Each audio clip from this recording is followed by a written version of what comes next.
बिहार में संविधान की धज्जियां उड़ गई, न्यायतंत्र आईसीयू में है और जो सुशासन के नाम पर जो सरकार जो पार्टी के लोग सत्ता में आए थे वो हकीकत यहाँ पर आज हजारों लोग जो न्याय के लिए ही बैठे हैं, सुशासन के लिए ही बैठे हैं कि भाई हमारी बेटी का सामूहिक बलात्कार करके हत्या कर दिया गया है।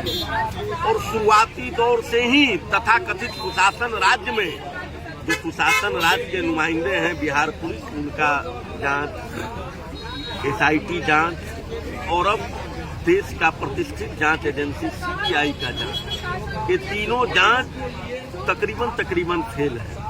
इस पर मैं एक ही बात कहूँगा कि जिस जांच की आंच सत्ता के गलियारों या रसूखदार के चौखट तक पहुंचता है ना, वो जांच दम तोड़ देती। आप देखे होंगे शेल्टर होम का मामला, वो जांच का आंच सत्ता के गलियारों तक पहुंच चुका था। बखूबी सत्ता में बैठे और प्रशासन जान चुकी थी कि इसमें कौन कौन से सत्ता में बैठे लोग, सरकार में बैठे लोग दोषी हैं, अगर जांच होगा तो पकड़े जाएंगे। ठीक उसी प्रकार से जो ये पटना निर्भया शंभू गर्ल्स हॉस्टल का मामला है, यह जांच जो है सत्ता के गलियारों तक पहुंच चुकी है, चाहे बिहार पुलिस हो, एसआईटी या सीबीआई हो। ये तीनों लोग या जो सरकार में बैठे लोग हैं, सत्ता के नुमाइंदे करने वाले, जो अपने आप को कहते हैं कि हम ही बेटी बचाने वाले और बेटी पढ़ाने वाले हैं, हम ही सुशासन चलाने वाले हैं, ये तमाम लोग जान चुके हैं कि अगर यह जांच सही दिशा में चलेगा तो अपराधी कौन है पकड़ा जाएगा। तो ऐसे लोग जो सत्ता में बैठे हुए सारे मामले की फील्डिंग बाहर से बैठ करके कर रहे हैं और जो सही मायने में अपराधी है उस तक जांच एजेंसी नहीं पहुंचे, क्योंकि वो तो ऑलरेडी जान रहे हैं साहब, वो जान रहे हैं कि अपराधी कौन है और कौन पकड़ा जाएगा। तो ये देखिए एक हत्या और ये बलात्कार का मामला नहीं है, ये पूरे बिहार में जो संगठित तरीके से गिरोह चल रहा है, जिसमें ब्यूरोक्रेट्स भी है, जिसमें पॉलिटिशियन भी है, जिसमें बिजनेसमैन भी है, ये सारे लोग का है। आखिर बताइए किसके इशारे पर जब हॉस्टल संचालिका को वहां पर रोशनी कुमारी पकड़ करके ले गई तत्कालिक थानाध्यक्ष, किसके इशारे पर उसको छोड़ दी? कौन से वो विधायक है? ये तो क्लियर हुआ ना कि एक विधायक के कहने पर हॉस्टल संचालिका को छोड़ दिया गया तत्कालिक थानाध्यक्ष रोशनी कुमारी के द्वारा। कौन से लोग हैं जो आदमी के रूप में, इंसान के रूप में भेड़िए हैं?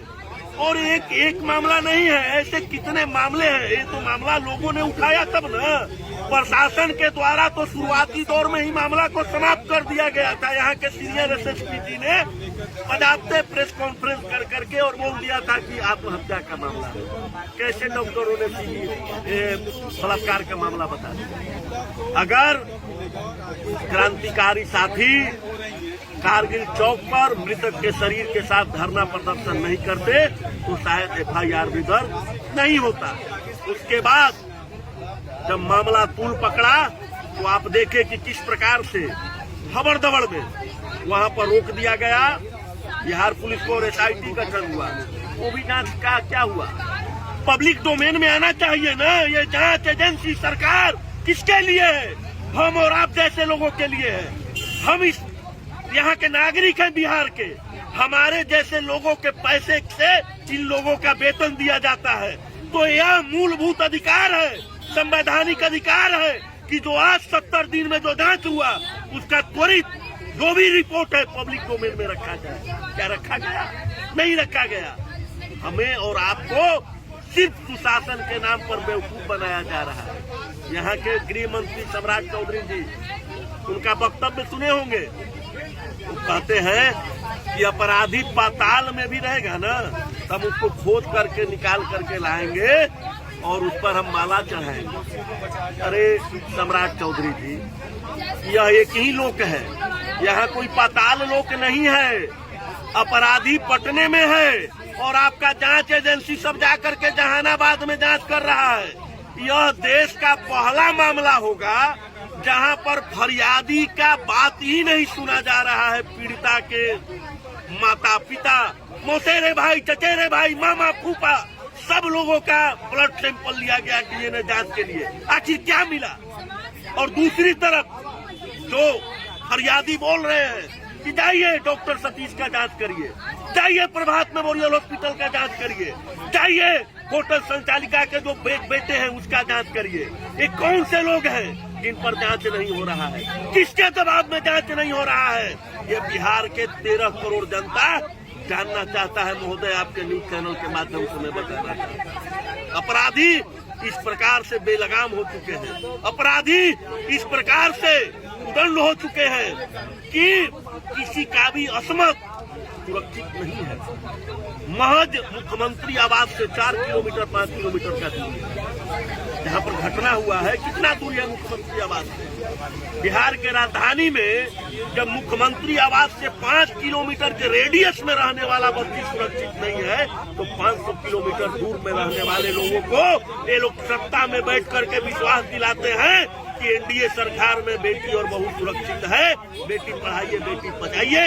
इससे बड़ा जुमला वाली बात क्या हो सकती है? संविधान की धज्जियां साहब, धज्जियां, इससे ज्यादा शर्मनाक बात कुछ हो ही नहीं सकता है कि एक पीड़ित परिवार घटना के 70 दिन बाद भी आज रोड पर हम लोग न्याय मांगने के लिए बैठे हुए हैं कि अरे सत्ता के रसूखदारों, जो आप सुशासन की नाम पर जंगल राज का उद्घोषित कर करके कि हम मंगल राज में आप लोगों को रखेंगे, बिहार और बिहार वासियों को, हम उसी मंगल राज वाले लोगों से मांग कर रहे हैं कि तुम्हारे अंदर जमीर जिंदा है, अगर तुम्हारे घर में भी बहू बेटियां हैं तो कम से कम न्याय दो, एक माँ को, एक परिवार को न्याय दो।